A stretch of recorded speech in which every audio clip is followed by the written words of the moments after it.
आत्मीय भाइयों, सादर प्रणाम सभी को। जय श्री कृष्ण, जय गुरुदेव, जय माता जी। संयुक्त परिवार सुखी परिवार। भाइयों बहनों, आज के इस दौर में हम देखते हैं कि परिवार टूटते बिखरते जा रहे। एकांकी परिवारों की प्रचलन की व्यवस्था बन गई। पति पत्नी और बच्चे इसके अलावा कोई साथ में रहते नहीं, सभी अलग अलग रहते हैं और उससे कई प्रकार की समस्याएं खड़ी होती। यदि परिवार साथ में हो और यदि परिवार में किसी को गुस्सा आ जाए तो गुस्सा भी बढ़ जाता, थोड़ा थोड़ा सब पे उतरता है, लेकिन घर में यदि दो ही लोग हैं तो फिर किस पे उतरेगा। और इस तरीके से परिवारों में कई प्रकार के कलह, क्लेश और समस्याएं बनती जा रही हैं। किंतु आज गुस्सा पूरा उलट जाता तो आदमी घर छोड़कर भाग जाता है, दुनिया छोड़कर चला जाता। प्रेम से आत्मीयता से परिवार चलते हैं। एक परिवार में एक आदमी का नाम ठन ठन पाल था। पत्नी बोलती नाम बदलो।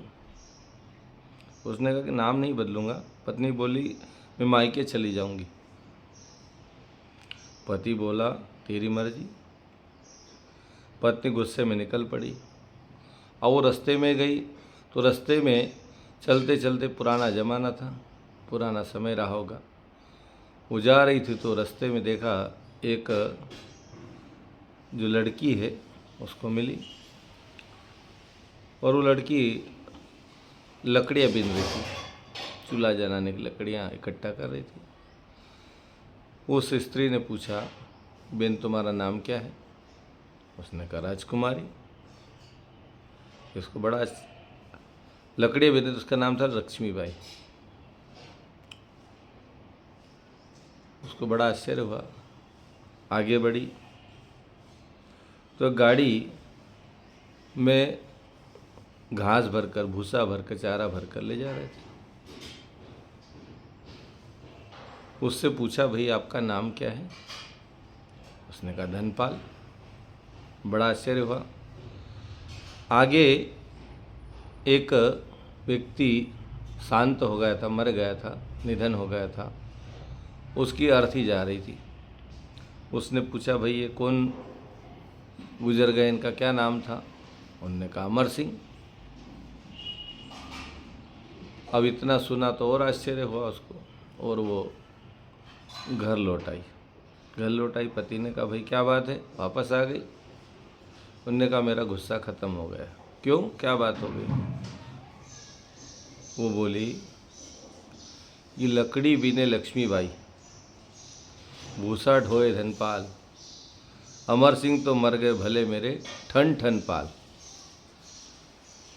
जो रास्ते मिले उनको नाम से देखा तो उसका गुस्सा ख़त्म हो गया। उनका नाम में क्या रखा है? नाम ही पर्याप्त नहीं है, काम भी पर्याप्त है। तो इस प्रकार से मनुष्य का गुस्सा ख़त्म हो जाए तो निश्चित ही छोटी छोटी बातों को लेकर परिवारों में विवाद होते हैं। विवाद की जड़ कोई बड़ी बात नहीं होती, बड़ा कार्य नहीं होता, छोटी छोटी बातें होती हैं। और यदि इसको सुधार लिया जाए तो जीवन का आनंद लिया जा सकता है। हम अपने आनंद से वंचित हो रहे हैं। संयुक्त परिवार में सामंजस्य कैसे बने, ये हम प्रयास करें कि हम अपने परिवार को बड़ा शानदार बनाना चाहते हैं, सुंदर बनाना चाहते हैं, सुव्यवस्थित बनाना चाहते हैं। उस परिवार को यदि हम एक मॉडल बनाना चाहते हैं, उदाहरण के लिए लोगों के लिए पेश होना चाहते हैं, तो सबसे बढ़िया उदाहरण यदि आपको मिलेगा तो वो है आचार। माता बहनें हमारी अचार बनाती हैं तो आचार में क्या डालती है? खटाई। क्या होती है? आम में खटाई, शक्कर गुड़ की मिठाई, नमक की नमकीनता, मेथी की कड़वापन, मिर्ची का तीखापन, और ये सब मिल जाते हैं। और रहते कहाँ हैं? ये रहते हैं एक बरनी के अंदर, और सबके गुण विपरीत एक दूसरे से। मीठा नमकीन अलग, तीखा अलग, कड़वा अलग, लेकिन खटाई अलग, लेकिन सब मिलकर एक बरनी में रहते हैं। और जब एक बरनी में रहते हैं तो उस आनंद उस आचार का जो जायका है, उसका जो स्वाद है, वो बड़ा आनंददायक होता है। भाइयों बहनों, युग ऋषि परम पूज्य गुरुदेव ये कहते हैं कि हमें अपने परिवारों को संयुक्त बनाना चाहिए। संगठित रहकर जीवन जीने का आनंद ही कुछ और है। अकेले अकेले बड़ी समस्याएं खड़ी हो रही। आज मनुष्य तनाव ग्रसित हो रहा है, टेंशन में रहता है, अवसाद ग्रसित हो रहा है, कई प्रकार के रोग उसको ग्रसित कर रहे हैं। उसका मूल कारण क्या है कि वो अपने जो परिवार है उससे दूर होता चला जा रहा है, अकेले एकांकी रहता है। इसलिए हम संयुक्त परिवारों की ओर बढ़ें। संयुक्त परिवार व्यक्ति के जीवन को आनंद से भर देता है। छोटी छोटी बातों को लेकर विवाद हो सकते हैं, लेकिन फिर भी यदि संयुक्त परिवारों को समझा जाए तो वो आज के दौर में भी ज़रूरी हो गए हैं। आज कहीं जाना हो तो घर ताला लगाओ, चोरी होने का डर, कई भी बच्चों को ऐसे उसे छोड़ के जा नहीं सकते, दूसरों के भरोसे छोड़ो तो उनको कुसंस्कारों की लत।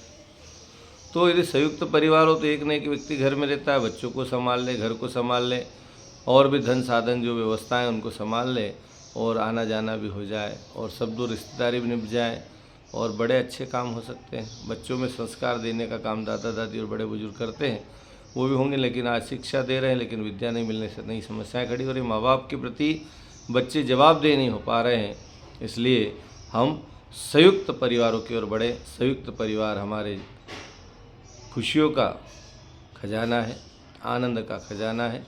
हम अपने परिवारों को संयुक्तता की ओर ले जाएं, आपस में तालमेल बनाएं, परिवारों में सामंजस्य बने, आत्मीयता प्रेम का विस्तार हो, और जो परम पूज्य गुरुदेव कहते हैं धन्यो गृहस्थ आश्रम, वैसा जीवन हम जिए तो हमारा जो गृहस्थ आश्रम धन्य हो सकता है। आज लोग गृहस्थों से जो भी कुछ प्राप्त करते, संत महात्मा ऋषि ब्रह्मचारी जितने भी आते सब गृहस्थ से ही पाते हैं। इसलिए हम प्रयास करें हमारा गृहस्थ जीवन धन्य हो, एक गृहस्थ एक तपोवन बन जाए। और परम पूज्य गुरुदेव ने जो कहा प्यार और सहकार से भरा पूरा परिवार धरती का स्वर्ग होता है, तो स्वर्ग बनाने के लिए हमें प्रयास करना पड़ेगा और संयुक्त परिवारों की ओर बढ़ना पड़ेगा। संयुक्त परिवार ही सुखी परिवार हो सकता है, सुख का आधार हो सकता है। इसलिए संयुक्तता की ओर जाएं। एकांकी रहने से कई प्रकार की विषमताएं बनती है और जीवन में कई प्रकार के संकट खड़े होते हैं। इसलिए हम कोशिश करें मानव जीवन में आए तो हम मिलजुल कर आत्मीयता और प्रेम का विस्तार करते हुए संयुक्त परिवार में रहें। संयुक्त परिवार सुखी परिवार। ओम शांति।